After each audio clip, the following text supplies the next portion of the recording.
오늘 우리에게 주신 하나님의 말씀은 에스겔 38장 14절에서 23절까지 말씀입니다.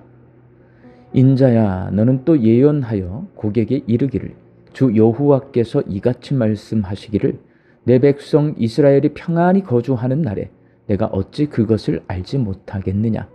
내가 내 고국 땅 북쪽 끝에서 많은 백성 곧 다 말을 탄 큰 무리와 능한 군대와 함께 오되 구름이 땅을 덮음같이 내 백성 이스라엘을 치러 오리라. 고가 끝날에 내가 너를 이끌어다가 내 땅을 치게 하리니 이는 내가 너로 말미암아 이방 사람의 눈앞에서 내 거룩함을 나타내어 그들이 다 나를 알게 하려 함이라. 주 여호와께서 이같이 말씀하셨느니라.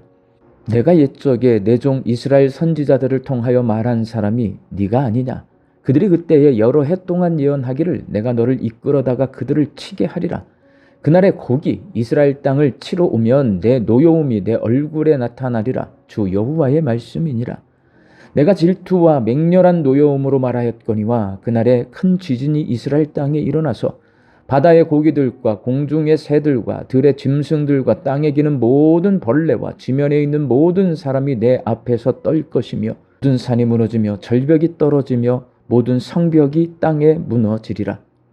주 여호와의 말씀이니라. 내가 내 모든 산 중에서 그를 칠 칼을 부르리니 각 사람이 칼로 그 형제를 칠 것이며 내가 또 전염병과 피로 그를 심판하며 쏟아지는 폭우와 큰 우박덩이와 불과 유황으로 그와 그 모든 무리와 그와 함께 있는 많은 백성에게 비를 내리듯 하리라. 이같이 내가 여러 나라의 눈에 내 위대함과 내 거룩함을 나타내어 나를 알게 하리니 내가 여호와인 줄을 그들이 알리라. 아멘. 마곡 왕의 아가리의 갈고리를 꿰어 마곡 연합군이 이스라엘을 공격하게 할 것을 예언하신 하나님은 왜 그렇게 하시는지에 대해 이렇게 말씀하십니다. 본문 16절 말씀입니다. 구름이 땅을 덮음같이 내 백성 이스라엘을 치러 오리라. 고가 끝날에 내가 너를 이끌어다가 내 땅을 치게 하리니 이는 내가 너로 말미암아 이방 사람의 눈 앞에서 내 거룩함을 나타내어 그들이 다 나를 알게 하려 함이라. 마곡 연합군의 공격으로 말미암아 이방 사람들에게 하나님의 거룩함을 나타내시고 그들이 하나님이 어떤 분이신지를 알게 하기 위해서 이렇게 하신다라고 말씀하십니다. 그리고 하나님의 다스림 가운데 평안히 거하고 있던 이스라엘을 공격한 마곡 연합군을 하나님께서 심판하실 텐데 이를 통해서도 이방 나라들에게 하나님의 위대함과 거룩함을 나타내고 하나님이 어떤 분이신지를 알게 하시겠다고 말씀합니다. 본문 23절 말씀입니다.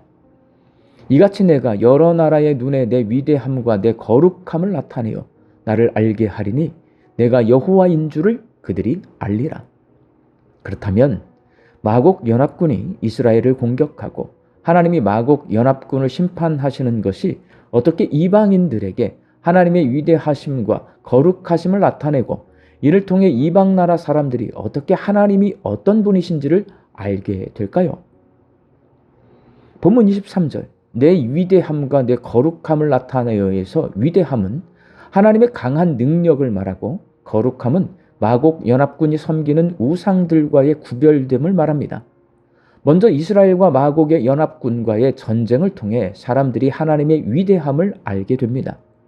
마곡의 왕이 이스라엘이 적들의 침입에 무방비 상태로 평안히 거주하고 있다는 소식을 들었습니다.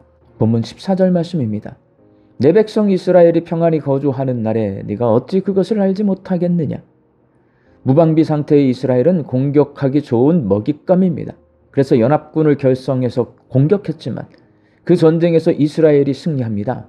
누가 보더라도 강한 마곡 연합군이 승리할 것으로 보였는데 이스라엘이 승리하는 모습을 보고 하나님은 사람의 힘으로 대적할 수 없는 강한 능력을 가지신 위대한 하나님이심을 알게 됩니다. 그리고 이스라엘과 마곡의 연합군과의 전쟁을 통해 사람들이 하나님의 거룩함을 알게 됩니다. 에스겔 선지자 당시 사람들은 나라 간의 전쟁이 사람들끼리의 싸움이 아니라 그 나라 사람들이 섬기는 신들의 대결이라고 생각했습니다.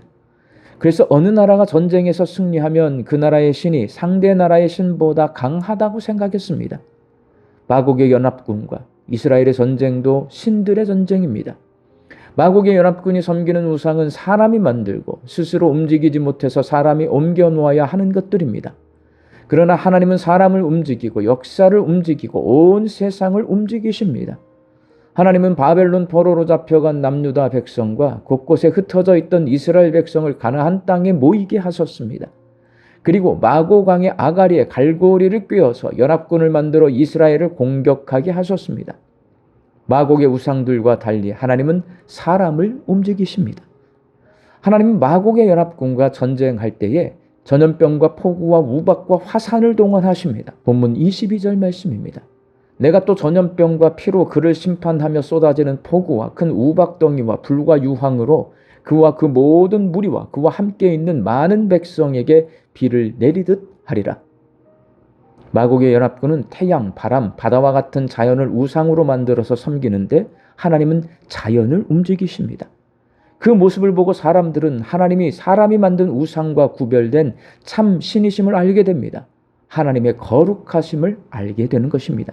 이렇게 하나님이 어떤 분이심을 알게 된 사람들은 자신들이 섬기던 거짓 신인 우상을 버리고 참 신인 하나님을 믿게 됩니다. 이것이 하나님의 전도입니다.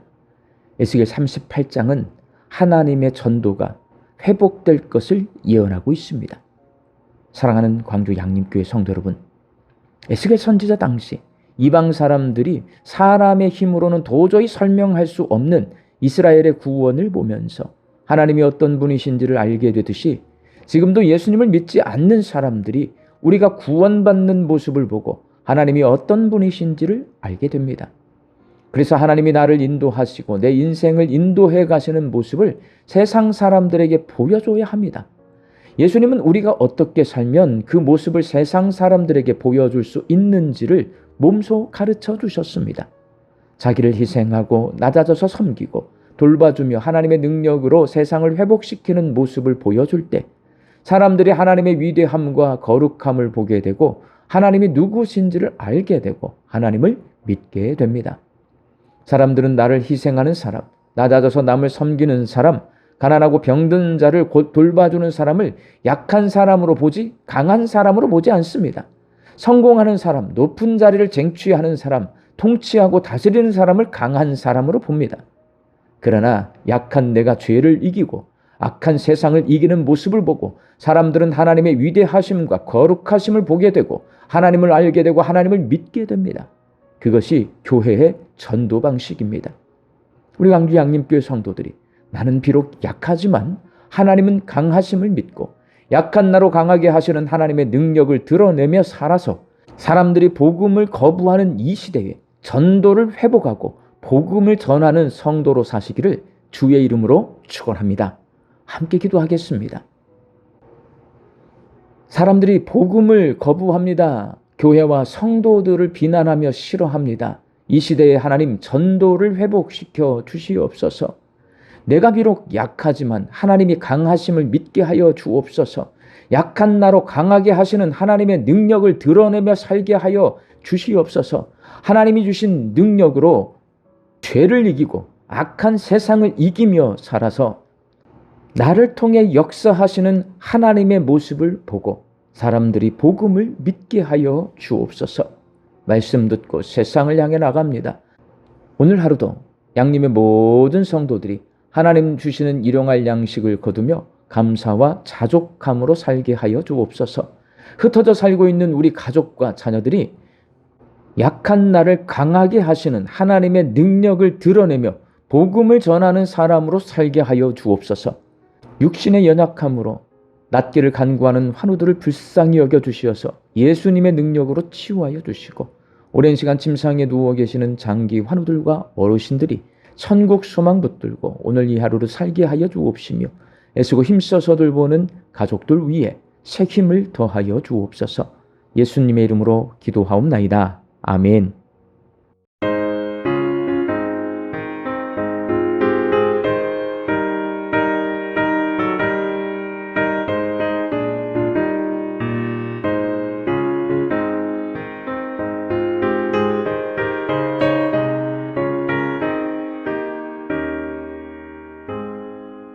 흑암에 사는 백성들을